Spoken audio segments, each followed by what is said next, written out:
meu nome é Romilson Ferreira da Silva. Estou aqui com o irmão Zé Carlos para nós falarmos sobre a doutrina da Trindade.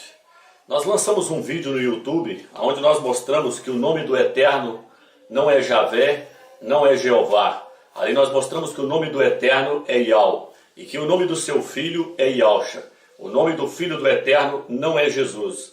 E nós mostramos que o título Deus vem de uma divindade pagã da Grécia, o ídolo Zeus. Portanto, nesse estudo, nós não estaremos se referindo ao Eterno, chamando ele de Deus ou de Senhor, porque a palavra Senhor também significa Baal. Mas nós estaremos nos dirigindo ao Eterno, chamando ele pelo seu nome, Yau, ou então pelo seu título, Criador. E ao seu filho nós estaremos chamando ele pelo seu nome original, seu nome hebraico, Yahusha. Neste estudo nós estaremos falando sobre a doutrina da Trindade. E o irmão Zé Carlos estará fazendo algumas perguntas que, com a graça do Criador, eu quero estar respondendo a estas perguntas. Nós estaremos desmascarando a doutrina da Trindade. Estaremos mostrando que essa doutrina veio do paganismo. Essa doutrina veio da Igreja Católica Apostólica Romana. Portanto, o irmão Zé Carlos está com a oportunidade para fazer as perguntas. Então, a paz a todos. Romilson, primeira pergunta que eu quero saber o Salvador, os apóstolos ensinaram que o Eterno era uma trindade? Bom, o Salvador e nem os apóstolos nunca ensinaram que o Eterno é uma trindade. O Salvador, Yahusha, o Messias, quando ele esteve na terra, ele ensinou que o Criador era o único Criador. Ele disse, ouve, ó Israel, o nosso Criador é o único Criador e não existe outro Criador além dele. Portanto, Yau é o único Criador e não existe outra pessoa além dele como Criador. Então, como surgiu a doutrina da Trindade? Bom, a doutrina da Trindade ela se desenvolveu aos poucos. Quando os apóstolos esteve na terra pregando, eles ensinavam também que existia apenas um Criador. O apóstolo Paulo, seu nome é Shaul, ele disse, a vontade do Criador é que todos os homens sejam salvos, todo tipo de homem seja salvo. E chega ao pleno conhecimento da verdade, de que há um só Criador e um só mediador entre o Criador e os homens, Yahusha, o Messias. Portanto, tanto os apóstolos como o Salvador sempre ensinaram que o Eterno não é uma trindade. Pelo contrário, ele é o único Criador. E a doutrina da Trindade surgiu-se da seguinte forma. Um teólogo chamado Tertuliano, foi ele que inventou este nome, essa palavra Trindade. Essa palavra não existe nas escrituras hebraicas e em qualquer escritura. Portanto, este título, Trindade, veio do teólogo Tertuliano. E por volta do ano 326, os imperadores, juntamente com os padres, com os papas, fizeram um concílio. E ali eles decretaram que o Filho era igual ao Pai, ou seja, que o Filho era eterno. Mas isso também é uma falsa doutrina. E no ano de 381 surgiu então-se o dogma da Trindade. Por volta do ano 381, o imperador Teodócio, juntamente com o Papa São Damasco, fizeram um concílio. E ali foi decretado-se a doutrina da Trindade. Ali foi declarado que o Eterno era constituído de 3 pessoas. Deus Pai, Deus Filho e Deus Espírito Santo. Portanto, essa doutrina veio da Igreja Católica Apostólica Romana. Em qualquer biblioteca você tem acesso a essas informações. Nas Barças, ali está mostrando a origem da Trindade. A Trindade teve origem no Concílio de Nicéia, no ano de 381, quando o imperador Teodócio, juntamente com o Papa São Damasco, colocaram essa doutrina maligna dentro das Bíblias que foram traduzidas para outros idiomas. Portanto, essa doutrina veio da Igreja Católica, que buscou isso da Grande Babilônia. E quanto aos versículos que dão a entender que existe a Trindade, por exemplo, João 5,7, Mateus 28,19, 2 Coríntios 13,13? Bom, há alguns versículos que estão nas traduções que foram deturbadas, como a tradução João Ferreira de Almeida, que dão a entender que o Eterno é uma trindade. Dão a entender que existe 3 deuses, mas essa doutrina está totalmente errônea. Esses versículos foram acrescentados dentro dessas traduções, como a tradução João Ferreira de Almeida. Esse versículo de 1 João, capítulo 5, versículo 7, ali diz assim, há 3 que dão testemunho no céu, o Pai, a Palavra e o Espírito. Portanto, ali as pessoas acham que existe uma trindade. Mas se você pesquisar em qualquer Bíblia de estudo, você verá, você que está nos assistindo, você verá que este versículo é um versículo acrescentado. No rodapé das Bíblias de estudo estão escritos, esse versículo não consta nos manuscritos originais. Eles foram acrescentados. A Igreja Católica acrescentou esses versículos dentro das Escrituras que foram traduzidas para a nossa língua, para o português e para outras línguas. Por exemplo, o texto de Mateus 28, versículo 19, é um texto também que foi acrescentado dentro das Escrituras pela Igreja Católica. Ali na Bíblia Almeida diz: Ide por todo o mundo, fazei discípulos de todas as nações, batizando-as em nome do Pai, do Filho e do Espírito Santo. Mas quando você lê na tradução original, ali não diz dessa forma, ali diz: Ide por todo o mundo, fazei discípulos de todas as nações, ensinando-os a observar tudo o que vos ordenei. Portanto, o versículo termina aí. Mas a Igreja Católica acrescentou o resto da frase onde diz: batizando-as em nome do Pai, do Filho e do Espírito Santo. Mas é fácil provar que esse versículo é acrescentado. Como nós vamos provar que esse versículo é acrescentado? No livro de Provérbios, capítulo 30, versículo 4, diz: Quem subiu ao céu e desceu? Quem encerrou os ventos na sua roupa? Quem criou todas as extremidades da terra? Qual é o seu nome e qual é o nome do seu filho, se é que o sabes? Portanto, não existe três nomes. O texto acrescentado diz: batizando-as em nome do Pai, do Filho e do Espírito Santo. Mas não existe um terceiro nome. Não existe uma terceira pessoa. Por quê? Porque o livro de Provérbios diz: quem criou todas as coisas? Qual é o seu nome e qual é o nome do seu filho, se é que o sabes? Portanto, na criação do universo não havia uma trindade, não havia uma terceira pessoa juntamente com o Eterno e com o seu Filho. E no livro de Apocalipse 3, versículo 12 também diz: escreverei na testa do vencedor o nome do meu Pai e o meu nome. Portanto, não há um terceiro nome. Não se deve batizar no nome de um terceiro. E no livro de Apocalipse 14, versículo 1 também diz: vi o Cordeiro sobre o monte Sião, com os 144.000, que traziam na sua testa o seu nome e o nome do seu filho. Portanto, esse versículo também foi acrescentado. Já o outro versículo que você citou foi 2 Coríntios? 2 Coríntios 13, 13. 13, 13. É onde termina todos os cultos nas denominações, onde diz que a graça de Deus, o amor de Jesus Cristo e a comunhão do Espírito Santo esteja convosco. A tradução original diz que a graça do Eterno, o amor de Yahshua, o Messias, e a comunhão no Espírito Santo esteja com todos vós. Portanto, a nossa comunhão é no Espírito Santo. A tradução original não é do Espírito Santo, é no Espírito Santo. Eu tenho comunhão com o Eterno e com o seu Filho, é no Espírito Santo. O Espírito Santo é a linha do telefone pela qual nós oramos ao Criador e ao seu Filho. E é pelo Espírito Santo que nós temos que ter comunhão com todos os demais irmãos. Portanto, ali não está mostrando uma terceira pessoa da Trindade. Há um outro versículo que muitos gostam de usar para mostrar que existe uma trindade, é o batismo do Salvador. Ali se dizem que quando o Salvador foi batizado, foi manifestado a trindade. Mas isso também é um grande equívoco. Ali não existe uma trindade. Eles dizem que o Pai falou do céu, a terceira pessoa desceu como pomba sobre o Filho e o Filho saiu da água.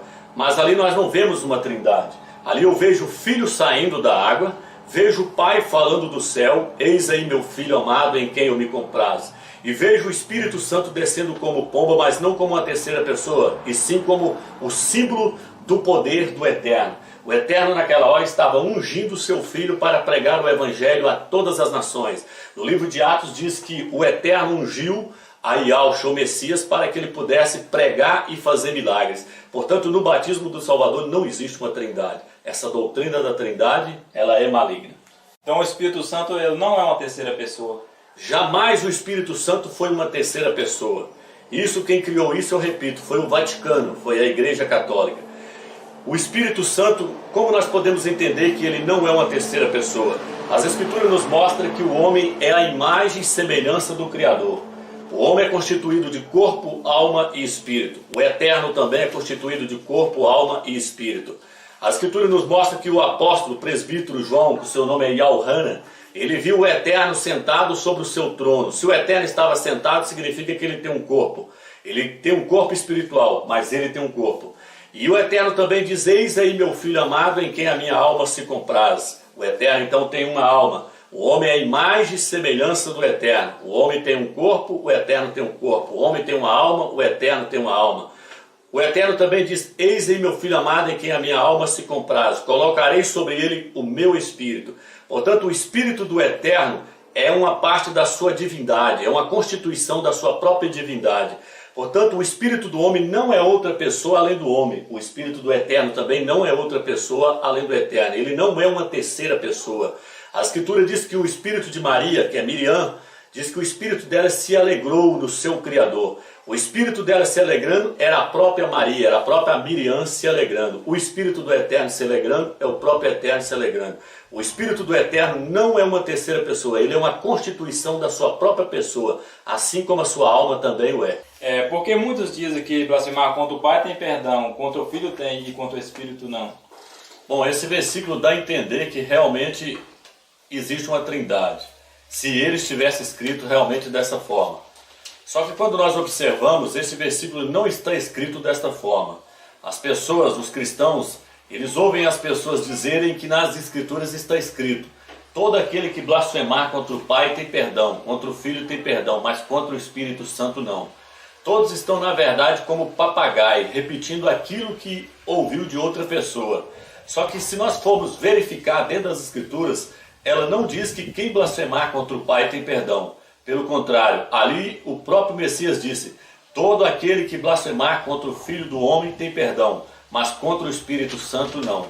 Portanto, neste texto, neste versículo, não aparece a palavra Pai. Por quê? Porque o próprio Espírito Santo que está ali é a pessoa do Pai. O Pai em Espírito estava no seu Filho realizando a sua obra.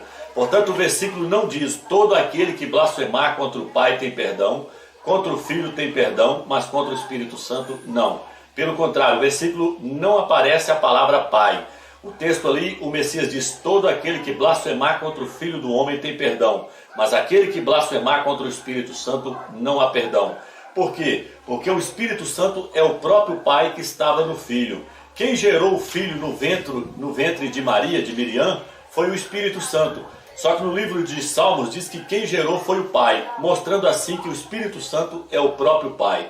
Portanto, quem blasfemava contra o Pai, contra o Eterno no Velho Testamento, eram apedrejados. Isso mostra que o Espírito Santo e o Eterno são a mesma pessoa. O Espírito Santo é uma constituição do próprio Eterno. Portanto, o versículo não aparece a palavra Pai. Se aparecesse a palavra Pai ali, aí sim existia uma trindade, mas não aparece a palavra Pai. Mas se o Espírito Santo ele não é a terceira pessoa, porque as Escrituras falam que ele geme e entristece, né? Entristece. Sim.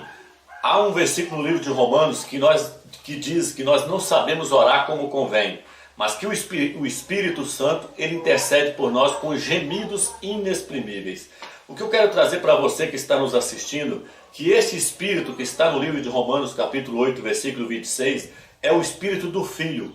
Ele não é uma terceira pessoa da Trindade, porque não existe dois intercessores. O texto diz que o Espírito intercede por nós com gemidos inexprimíveis. E só há um intercessor, o Salvador, o Messias, Yahshua. É isso que está no livro de Timóteo e Altan, capítulo 2, versículo 4 e 5. Ali nos mostra que só há um mediador entre o Criador e os homens. Portanto, se o Espírito Santo fosse uma terceira pessoa e ele fosse um intercessor, as Escrituras estariam se contradizendo. Por quê? Porque a própria Escritura diz que só há um intercessor, só há um mediador entre o Criador e os homens. Este Espírito que está no livro de Romanos, capítulo 8, versículo 26, que intercede por nós com gemidos inexprimíveis, é o Espírito do Filho do Eterno. Se você continuar lendo o texto, no versículo 34 diz que o Filho é aquele que morreu por nós e intercede por nós. Portanto, o Espírito que geme e intercede por nós ao Eterno é o Espírito do Filho, é o Espírito do Pai, que está dentro de cada um de nós. Por isso que no livro de Gálatas diz que o Espírito do Filho clama dentro de nós, Abba, Pai. Quando nós clamamos pelo Eterno, chamando Ele de Pai, é o próprio Espírito do Filho que está dentro de nós, que está clamando juntamente conosco. Portanto, não há dois intercessores. O Espírito que geme é o Espírito do Filho. Ele intercede por nós. E com respeito a Ele entristecer, Nós vimos que o espírito de Maria, de Miriam se alegrando, era a própria Maria, era a própria Miriam se alegrando. O espírito do Eterno se alegrando é o próprio Eterno se alegrando, não é uma terceira pessoa. O espírito do Eterno é o próprio Eterno. Portanto, o Espírito Santo não é uma terceira pessoa. Quando você lê no livro de Atos ali que fala que Ananias, mentindo ao Espírito Santo, estava mentindo ao próprio Eterno, isso mostra que o Espírito Santo é uma constituição do próprio Pai e não uma terceira pessoa. E quais são os versículos que provam que não existe a Trindade? Bom, há vários versículos que mostram que não existe uma Trindade. Por exemplo, 1 Coríntios capítulo 8, versículo 4 em diante, na Bíblia Almeida, diz assim: na verdade há muitos deuses e muitos senhores, todavia para nós há um só Deus, o Pai, um só Senhor, Jesus Cristo. Na própria Bíblia Almeida, que é uma tradução errônea, mostra que só existe duas pessoas, o Pai e o Filho. A tradução original diz: há muitos deuses e muitos senhores, todavia para nós há um só Criador, o Pai, e um só governante, um só Rei, Yahshua ou Messias. Ali mostra que há somente duas pessoas e não três pessoas. O apóstolo diz: para nós quem? Para nós a igreja. Há um só Criador, o Pai, e um só Rei, um só governante, Yahshua ou Messias. Então não existe uma terceira pessoa. No livro de Marcos, o próprio Filho disse: ninguém conhece quem é o Pai senão o Filho, e ninguém conhece quem é o Filho senão o Pai. Se existisse uma terceira pessoa, ele teria que ter dito desta forma: ninguém conhece quem é o Filho senão o Pai e o Espírito Santo. E ninguém conhece quem é o Pai senão o Filho e o Espírito Santo. Mas ele não disse dessa forma.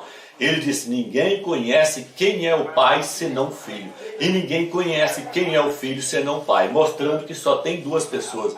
E que somente essas duas pessoas participaram de toda a criação do universo. No livro de Provérbios, repetindo o texto, ele diz: quem criou todas as coisas? Provérbios 30, versículo 4. Qual é o seu nome e qual é o nome do seu filho, se é que o sabes? Portanto, o Filho estava junto com o Pai em toda a criação do universo e não havia uma terceira pessoa juntamente com eles. Como foi que o Pai criou tudo? Ele criou tudo por meio do seu Filho, o seu único Filho, Yahshua ou Messias. Não existia uma terceira pessoa que estava junto com eles na criação. O Espírito que estava junto com o Pai lá era o seu poder. O Pai faz tudo por meio do seu Espírito, que é o poder dele. E no livro de 1 João também diz: permanecei no Filho e no Pai. Portanto, lá não diz para você permanecer em um terceiro. Em Apocalipse diz: aquele que está sentado no trono, e ao Cordeiro seja dada a honra, a glória e o louvor. E o terceiro, ele não é digno de receber a honra, a glória e o louvor? Portanto, não há um terceiro. Se também você pegar o livro de Lucas, você verá ali que o próprio Filho disse que o dia da sua volta nem ele sabia e nem os anjos, somente o Pai. Portanto, ele se referiu ao Eterno, aos anjos e a ele mesmo, mas ele não se referiu a um terceiro. Portanto, não existe um terceiro, não existe uma trindade. Existe somente uma pessoa que é o Eterno, o Criador de todas as coisas. A outra pessoa é o seu Filho, Yahshua Messias. São vários os versículos que mostram que não existe uma trindade.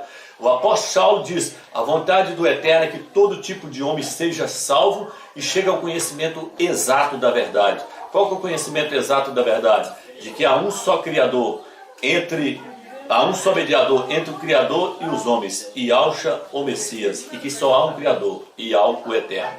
Portanto, não existe uma trindade. Eu creio que ficou bem esclarecido para todos. Então, a paz do Eterno para todos. Nós estaremos voltando, trazendo um outro estudo depois sobre o dízimo e sobre denominações. Se você tiver interesse, você pode assistir os próximos vídeos.